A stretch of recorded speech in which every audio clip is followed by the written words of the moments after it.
Broadcasting from the business capital of the world, this is the Podcast Business News Network. Hey, welcome back, everybody. She is our go-to when it comes to hair loss and hair replacement. I've learned so much from this woman, as we all have in the last number of shows when we gotten together with her.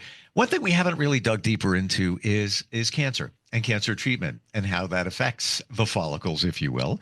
So we're going to talk about that today and how she supports people and get some insight as well.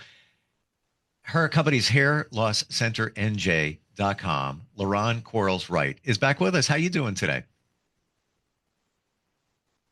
I'm fine, sir. How are you? It's good to be here. Very well, very well. And I feel this is something that we really need to dig into.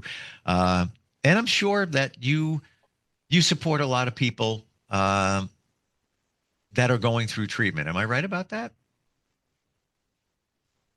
Yes. Mm-hmm. When somebody is going through a treatment, what can typically be expected? Hair loss, we know with chemotherapy is usually the route. In your estimation, understanding of all of this, does it always or most always the hair grow back at some point? Here's what happens when a client gets cancer. In my opinion, when a client gets cancer, the DNA is altered because the cellular regeneration has been altered. How these cells reproduce is altered. So they either speed up and then they damage other cells in the growing process, and they morph into cells that don't reproduce properly. Once that starts to happen, the DNA has been physically altered forever, which is why you usually have to stay on an oral cytotoxic, because that's what it is, a cytotoxic, or a tablet chemo for the rest of your life, because your cells have been altered, which is why clients, usually the cancer reproduces and metastasizes in other organs, because now there's a chink in the armor. You're not the same person you were formerly. How that affects the hair is, my job is to always figure out what has enabled the hair to go from one growth phase to the latter phase problematically. Hair is always in an anagen growth phase. It's always in a rest phase for a certain period of time, and it's always in a fallout phase. Then the hair regenerates. When the hair is forced into the fallout phase of the telogen cycle, and we go through the exogen and back to anagen phase so it can grow again, the cancer will alter how well the hair grows, which is usually how people know something is off. They'll get sick. Things will happen. They'll get lumps, whatever the cancer is. When you are introduced to radiation,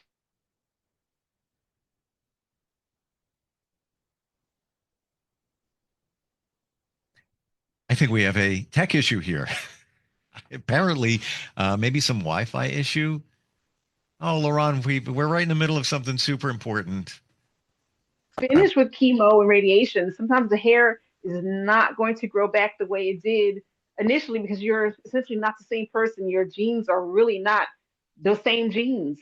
So sometimes hair grows back finer, it grows back curly, it grows back white, because the melanocytes, which give the cells color, melano and melanin.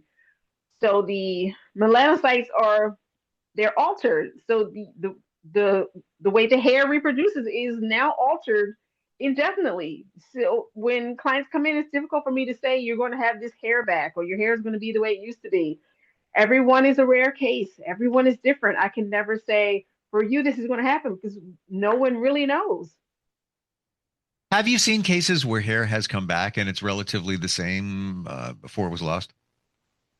I have, but what happens is, the more I find women and men who have estrogen or testosterone fed cancers, prostate cancers, breast cancers, vaginal cancers, uterine cancers, the hair does not come back the way it used to, because it's the thyroid helps to control the amount of estrogen and testosterone. When you have cancer that alters how the sex hormones perform. Usually the hair doesn't come back the way it used to. I have had clients who have had other types of cancers like cancers in the colon where they have had polyps, colon polyps, and things like that. That particular type of chemo, the hair grew back just fine. It grew back a little bit finer, but the texture was still there. They just had a little less of it. So for me, I see when it's an estrogen or testosterone fed cancer or prostate or uterine or vaginal breast, it doesn't always grow back the same because of that funky, weird cycle of the thyroid and the way it governs how well the hair grows. Interesting. Never realized that, but it makes perfect sense. Uh, I'm not a trichologist. I'm not a medical professional, but man, that just makes such perfect sense. Yeah. Wow. So it's a lot. It's difficult to explain. Me being a T person and a tech person, I really try to get into it. It's a difficult road to walk to let a client know you may not get the luster back that you had formerly. It's very challenging. You can't say that. You can't say it. Hmm.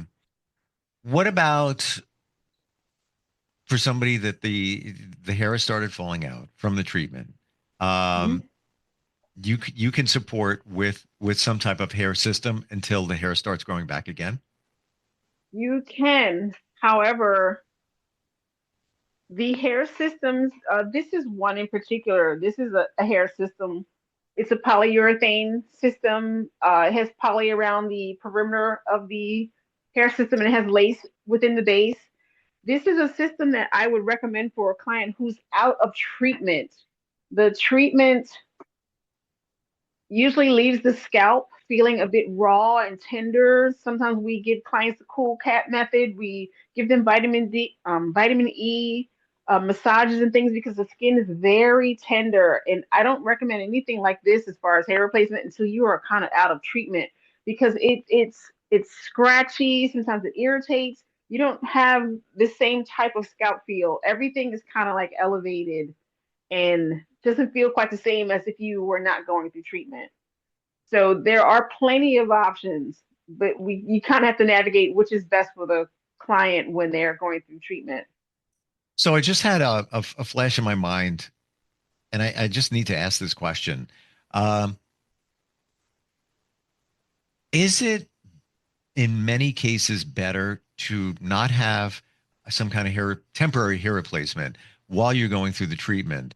Will that hamper the regrowth of your hair, or does it not matter?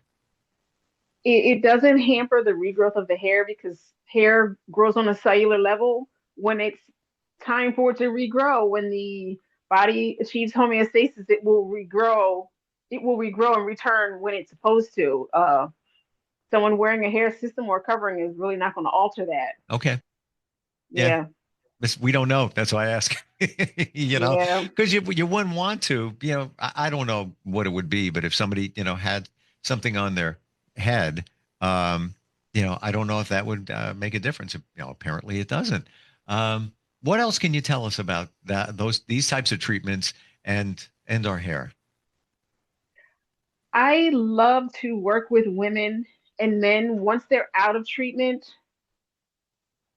The only thing is, it depends on the client because I understand when you're visiting a physician, the physician is going to say, do not take anything else because it may alter how well the chemo pill, the tablets, whatever they put you on for an extended period of time, they don't want that to alter what it's supposed to do for the body. Keep, the immune system at bay, reduce the immune system's response to anything funky that's going on with the body.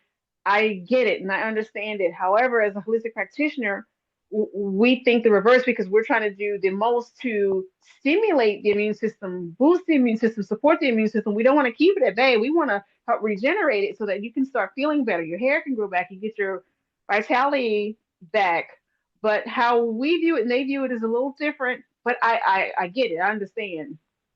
However, it's tough for me to recommend anything to a client post chemo because the doctor's usually like, you can't take anything else. And we want you to start. eating alkaline, get moving, detoxify all that liver and get all of that out. So the way we view it, it's a little tough unless the customer or the patient, I can't say patient, the customer client has to have a different frame of mind to work with me at that point. So the most that I can do is really fill a hair replacement role because I cannot I have a fiduciary responsibility to not say, well, you can't do what the doctor says. You have to do what I say. That's not how it works. We have to support each other. Right. Hmm. Um, let's say you got the green light from your medical practitioner. Let's say you're cancer free, and now Mm-hmm. hair is starting to come back. Wonderful Mm-hmm. situation. You're out of the woods, so to speak. What are some of those things that you suggest or provide to somebody to support the growth of hair? I immediately, because I'm a certified fitness and nutrition specialist, I immediately go into nutrition mode. I want to fortify your health as much as possible, helping you to make sure that you're eating for your blood type, reducing all of the inflammatory contributors that are not good, making sure that you are eating alkaline. You have to eat alkaline. You have to reduce all the sugars. You have to undo all of those bad habits you had that kind of led you to getting cancer in the first place. Because when you live in a very acidic environment, you're eating sugar, you're eating uh, high fatty food, oils, and rancid oils and things that are, from Hmm. McDonald's and things like that. That kind of stuff will help you kind of stay in that sick cycle.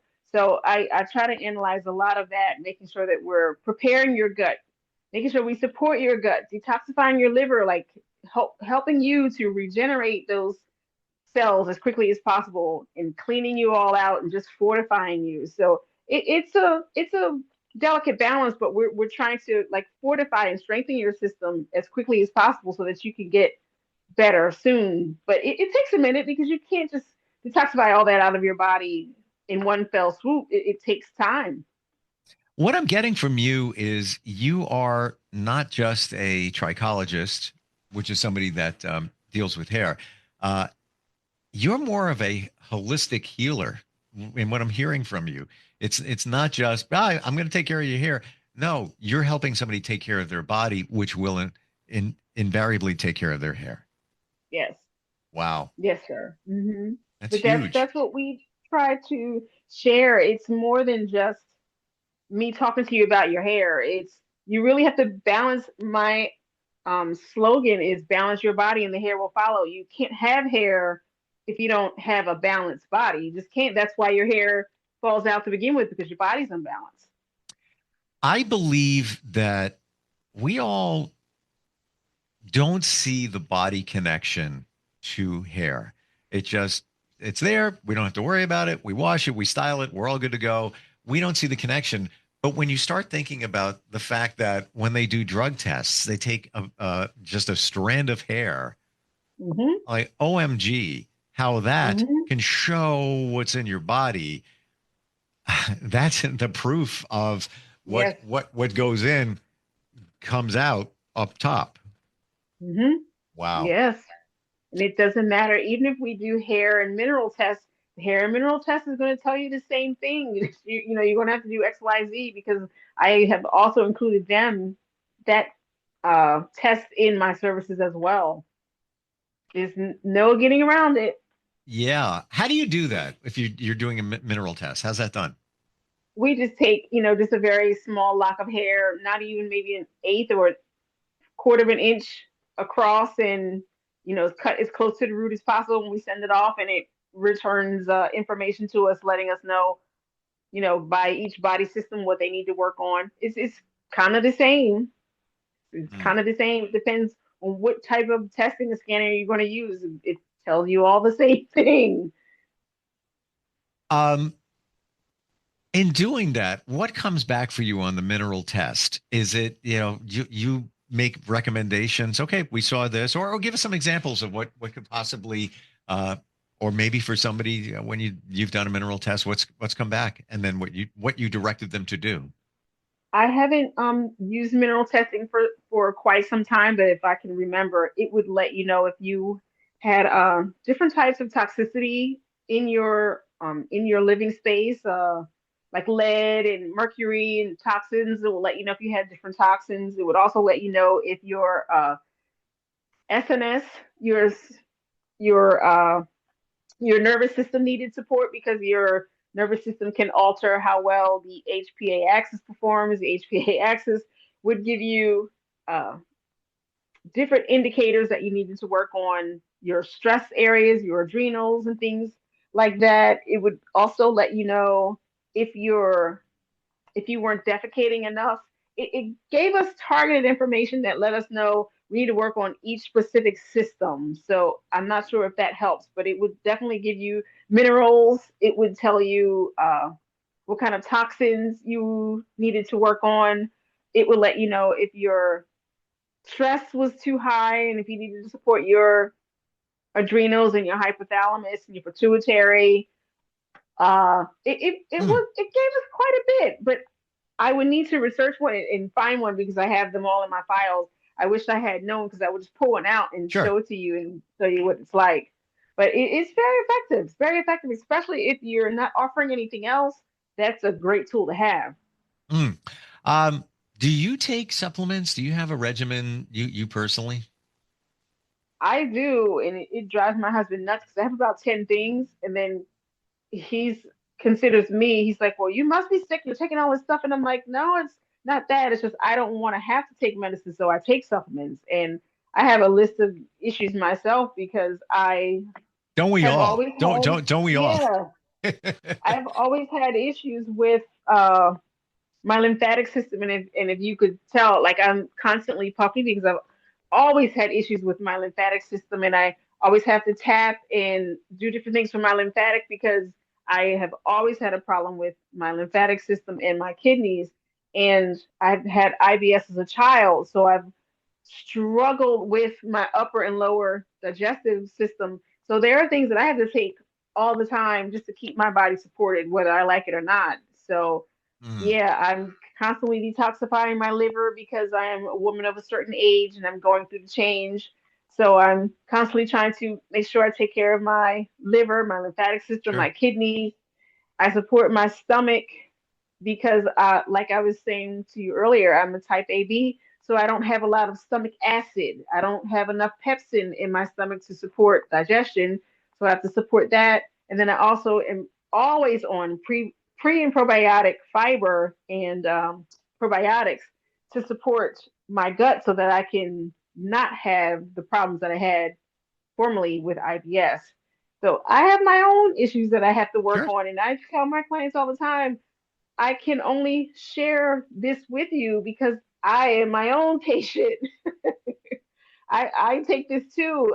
I don't sit here and share with you that you need to take it and I don't take it. I have about 10 things in myself that I have to take. I've learned this fairly recently that the lymphatic system in our bodies is the most under illustrated of, Hmm. and it's so important, but you don't see a lot. I even met a woman who is writing a book about it, and Hmm. she can't find images. She actually went back to like the 1700s where they studied it deeper, and those images are beautiful, wonderful. Hmm. Even in today's Hmm. world, there's not a lot out there about it, but it's such a, in terms of cleansing our body, cleaning our body of toxins and things like that. Nobody Hmm. really ever talks about it. And it's so important. Well, you could I please share a case that I have been dealing with this Absolutely. week? Yeah. I I don't know how to pronounce it. I only know what it is. It starts with an H and it ends with an S. I think it's hydrintonitis suppurativa, something like that. But it causes the client to get boils and tunnels beneath their skin where the sebaceous gland meets, Wow. and it provides that oil. The sebaceous glands, they get severely infected and inflamed, and they cause pus-filled bumps and boils in the areas where there are hair. So in the areas in the scalp and then in the armpit and the groin, the clients and the patients get very, very bad pus-filled sores. Sure. So I had a young lady that came in Tuesday for a trichology visit, and she's already working with a dietitian. She's already working with a naturopath.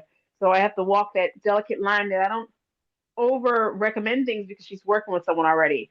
But what I had to let her know is, unless you tackle your lymphatic system, because it's a lymphatic driven issue, if you can understand that we have lymphatic channels beneath the base of the occipital, underneath the armpit, in our throat area here, which is when our doctor usually does one of these numbers.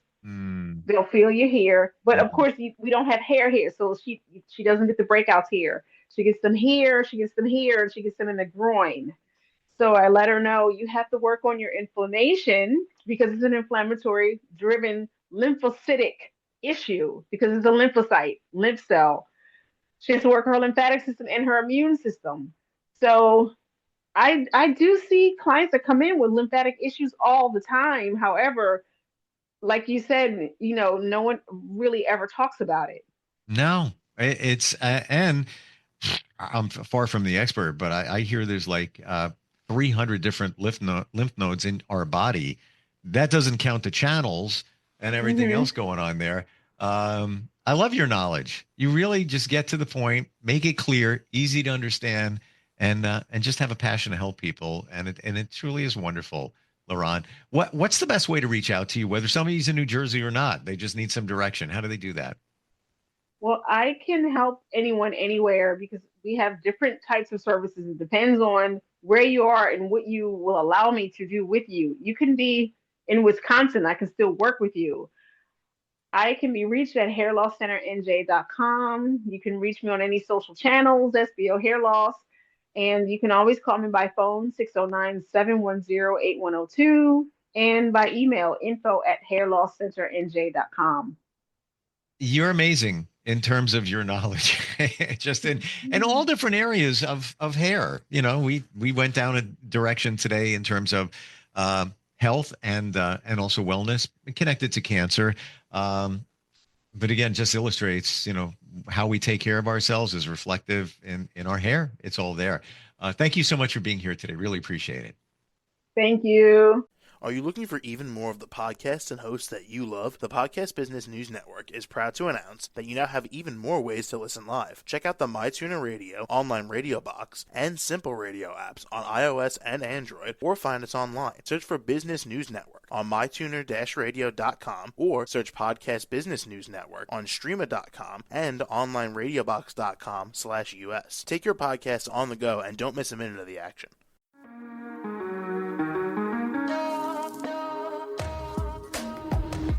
Broadcasting from the business capital of the world, this is the Podcast Business News Network. For nearly 2,000 severely injured veterans, everyday life has become filled with barriers. Day-to-day simple tasks can become pretty daunting. I have to carry my chair up 2 flights of steps or have somebody do it for me. What scares me the most is just the falling. When I'm struggling with my house, I think, to have that one great barrier just knocked down, it's crucial. Home for Our Troops is a wonderful nonprofit that builds a mortgage-free, fully adaptive, handicap-accessible house. And there's no catch. It'll be our very first home that we've ever owned. This is a game changer. This is where your life begins again. We need you to join us in completing this important mission. Please visit hfotusa.org and help build homes and rebuild lives. Because of you, everything's going to be okay.